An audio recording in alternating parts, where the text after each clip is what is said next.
Okay, so secret number 3 that we're going to be discussing for selling your home for top dollar, and in this case, we can also say and be pretty confident you're going to be getting the highest net possible. We're going to talk about the vehicle next. We talked about our first secret.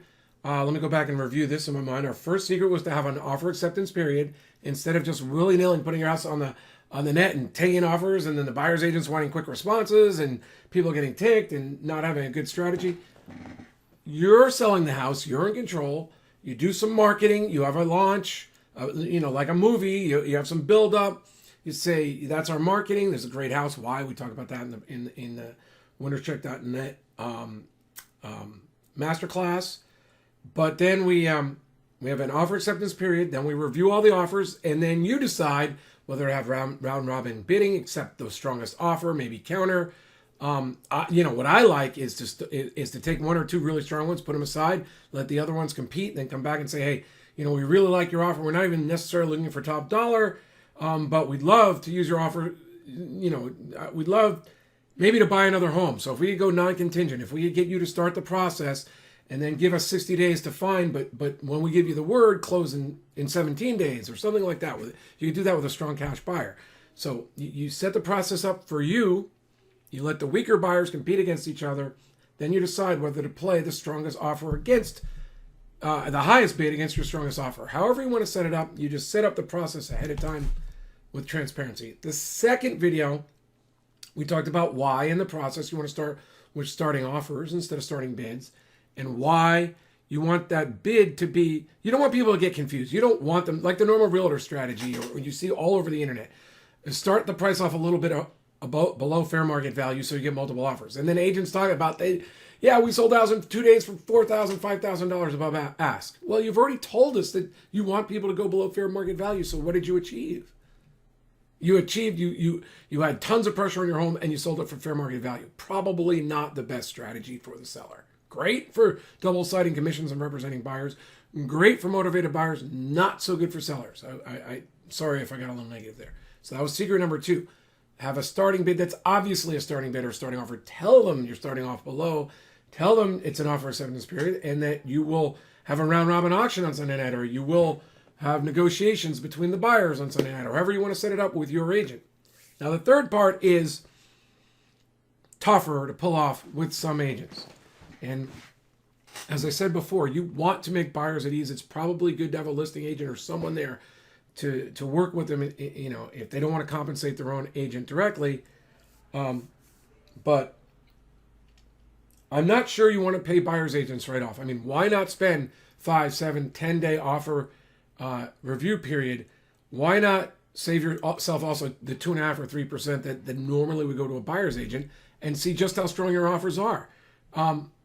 Most of the people selling homes will know that the max for their home is this, because there might be a little leeway. Like I talked to my sister about a week ago, and she was like, well, the agents said between $875 and $925, and that's what I think, because the house is down the street at $950 or better. So most of the time where your range is. And you're like, if I can get to the top of the range without paying 2.5 or 3%, why would I? So you just have to negotiate with your listing agent to say, will you also represent the buyer too? Now, if you can do that, and they can, because what's happening is most listing agents know that they're getting pressured by other models, where there's models on the net for flat fees for 2%. There's models on the net for 1.5% for the listing agent, 3% for the buyer's agents. There's people claiming they use big data and they don't need, which is really Facebook and YouTube, and they don't need to even pay buyer's agents. And I like that model. There's other models where they're like, list your house on our site for free, but if you want to go on the IP and the MLS, it's 3%. They tell you that later. But there's a lot of people, a lot of agents are trying to get paid one way or the other for doing the work. Great, I understand that. Let's be more upfront about the models and what's working. And in this particular case, if the buyer's agents aren't going to be able to bring you more than this amount, and that's the fair market value plus a little, and you can do that with your listing agent's marketing while you're also paying 2.5 or 3% to the buyer's agents. It's really because the listing agent like to double side things and make double commissions.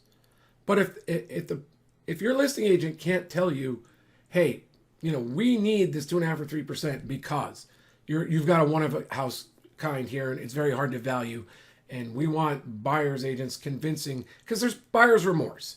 So if you're paying buyer's agents, and I'd pay them more than 3, I'd pay them 3.5 to keep their buyers in the deal. That's great, because you're getting well above top dollar for the property. You need it because it's got great views. It's one of a kind, tremendous architect. You've over improved the property, so you've got solar, you've got a pool, you've got great views. It's near the golf course.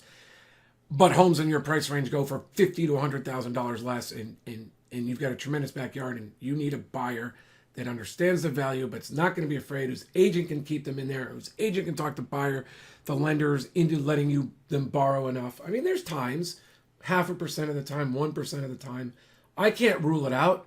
You need to ask your agent, why am I paying 2.5 or 3%? If they don't have a good reason, then say, well, why don't we do it for a week or 10 days, maybe even before going on the MLS, using all your marketing, offer acceptance period, round robin negotiation. We're looking at offers on Sunday night. We'll decide from there. If we don't like them, then we'll go on the MLS. You can offer it out to agents.